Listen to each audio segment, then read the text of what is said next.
Student welcome to the session. अभी तक हमने 4 सेशन डिस्कस कर लिए हैं जिसके अंदर हमने 20 क्वेश्चंस डिस्कस किए। In each and every session we are trying to discuss 5 questions.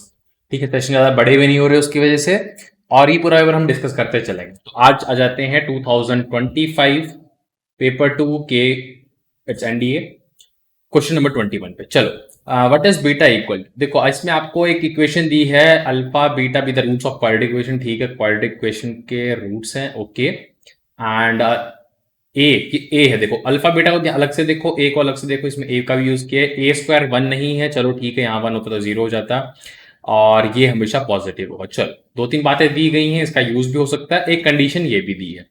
एक चीज देखो, यहाँ पर ये जो लिखा है इसको ना एक टाइम के लिए आप के मान लो। मैं बोलूंगा alpha, sorry not alpha, log of base 0.5 A square, इसको मैंने के मान लिया ताकि जो ये मेरी इक्वेशन है कुछ ऐसी लगे, x square plus k x plus k power 4।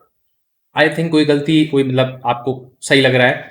Alpha into beta, product of root क्या होता है, सी बाय ए, तो वो हो जाएगा के की पावर 4। और ध्यान से देखो यहां पर आपको क्या दिया है, ये जो है ये रेसिप्रोकल है जो हमारा हमने के माना है। क्यों? क्योंकि log of a by B is equal to 1 over log of b by A होता है, तो ये रेसिप्रोकल है, तो beta square is equal to alpha by के आ जाएगा। इन दोनों की हेल्प से बीटा निकाल सकता हूं, कैसे? Beta is equal to k power 4 by alpha, ऐसा बोल लूं।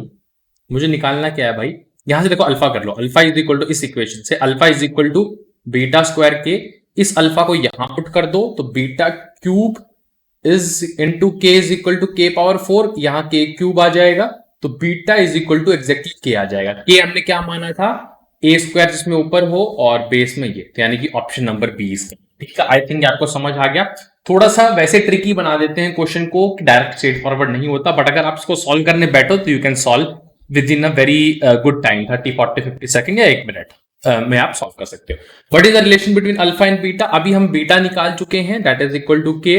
अल्फा एंड बीटा के बीच में रिलेशन अगर आपको निकालना है तो 2-3 तरीके से कर सकते हो आप। एक तो अगर मैं बोलूं, मेरे पास सम ऑफ रूट्स भी होता है, alpha plus beta is equal to minus B by A, और बी की वैल्यू क्या है, माइनस के।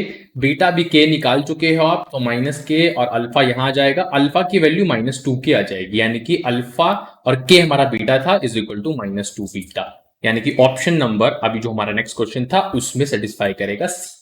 ठीक है, let's move to the question number 23 for today. P Q दिए गए हैं, पी क्यू की वैल्यू अगर 66 होती है तो इसमें से कौन सा ऑप्शन सेटिस्फाई करेगा? पी को देखो, पी क्या है, लॉग ऑफ, समेशन चला रखा है जे गोइंग फ्रॉम 1 टू दिस, मतलब 2 की power 1 base 10 plus log of 2 की पावर 2 बेस 10, और ऐसे करते करते लास्ट में होगा लॉग ऑफ 2 की पावर n बेस 10।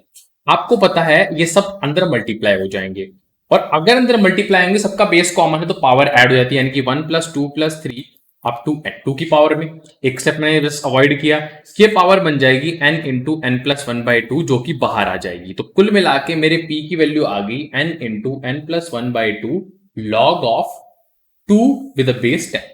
ठीक है, सिमिलरली ये ज्यादा दिमाग नहीं लगाऊंगा, q की वैल्यू सिमिलरली मेरे पास n इंटू n प्लस 1, क्योंकि यहां पर भी n ही वेरिएबल है, n ही वेरी कर रहा है, और अंदर लॉग ऑफ 5 विद बेस 10। अब बोला p प्लस क्यू को ऐड करोगे तो ये पार्ट कॉमन आ जाएगा, यानी कि n इंटू n प्लस 1/2, और अंदर होगा लॉग ऑफ 2 इंटू 5 हो जाएगा, क्योंकि एडिशन है तो log 10 विद बेस 10 जिसकी वैल्यू 1 है, इसको 66 दिया है। ये क्वाड्रेटिक बन गई n square plus n minus, यहां मल्टीप्लाई होगा तो 132 इक्वल टू 0।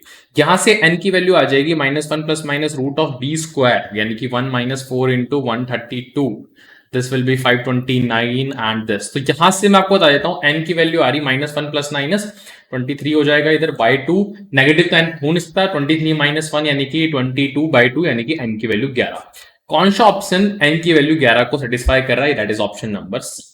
ठीक है, चलते हैं नेक्स्ट क्वेश्चन पे। If p plus Q equal to 15 then what is q minus p। अगर p प्लस क्यू 15 है तो q माइनस p क्या होगा? बड़ा सिंपल है, अभी हमने p और q को सेपरेटली निकाल चुके हैं, उन दोनों को फिर ऐड कर देते हैं।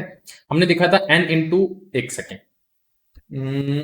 p प्लस क्यू 15 होगा, हाँ, तो n इंटू n प्लस 1/2, ये हमने कॉमन लिया था, अंदर आ गया था 1, मतलब अभी भी किया ना p प्लस क्यू का एडिशन, इसको पहले 66 से इक्वेट किया था, अब 15 से इक्वेट करेंगे, तो यहाँ n square plus n minus 30 equal to 0, तो n की वैल्यू कितनी आ रही, -1 plus minus root of b square, तो यहाँ कुल मिला के 121 बनेगा, 11 - 1 10 5, एक सेकंड में चेक कर लेता हूँ, यहाँ 11 आ रहा है, 11 माइनस 1 10 5, ठीक है। एन की वैल्यू आपकी आ रही 5, ठीक है। एन की वैल्यू 5, क्यू माइनस पी, भाई क्यू भी सेपरेटली निकाल चुके थे। क्यू की वैल्यू क्या आ रही थी, N into N plus 1/2 into log of 5 with the base 10, और पी की वैल्यू क्या आ रही थी, N into N plus 1/2 log of 2 with the base 10। Subtract करोगे तो ये कॉमन आएगा, एन इंटू एन प्लस 1/2, और सब्ट्रैक्ट करने से लॉग ऑफ, अब सब्ट्रैक्ट है तो 5/2 यानी कि 2.5 with the base 10।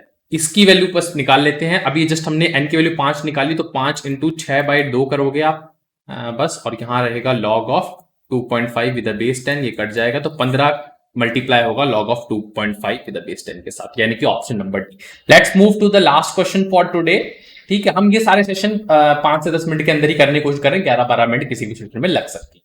25th question तो बड़ा इजी, फॉर्मूला बेस्ड है। साइन ए प्लस बी का अगर आपको फॉर्मूला पता है तो पी की वैल्यू आ जाएगी, कॉस ए प्लस बी का फॉर्मूला पता है तो क्यू की वैल्यू आ जाएगी, डिवाइड कर दोगे।